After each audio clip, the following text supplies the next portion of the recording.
Ekitabo ky'okuruga shura ya 31. Mukama okutoora nabo kukora ihema n'ebintu byaryo.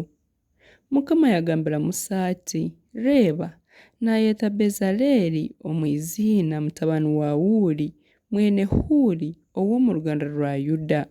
Naamwijuza omwoyo wa Ruhanga n'obwengye n'okwetegyereza n'okumanya n'obuhangu bwona obw'okukora okugunja emirimo y'obuhangu, okuheesha ezaabu n'efeeza n'emiringa, okubiija amabara g'okuhunda omu bintu, okusharura ebibaizibwa omu miti, n'okukora emirimo y'emiringo yoona. Kandi reeba, naamutaho Oholiyabu mwene Ahisamaaki ow'omu ruganda rwa Daani.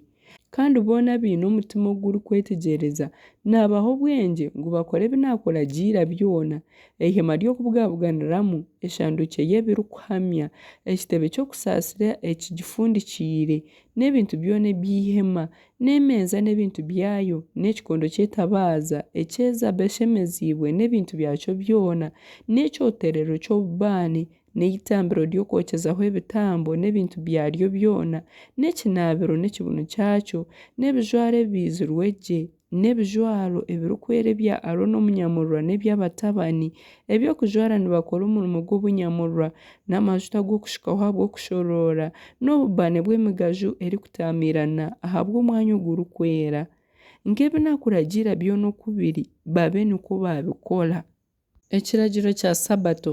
Mukama yagambira Musa ati, kandi ogambire Abaisirairi oti, buzimazima mutaribura kurinda Sabato zange, ahabw'okuba niko kamanyiso ahagati yange niimwe omu busingye bwanyu bwona, mubone kumanya kuniinye Mukama orikubeeza.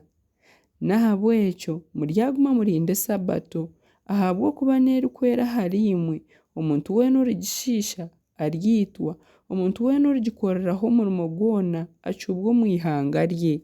Omu biro 6 emirimo ebe nimwo yakorerwa, kwonka ekiro kya 7 niyo Sabato y'okuruhuukiriraho kimwe eyereziibwe Mukama.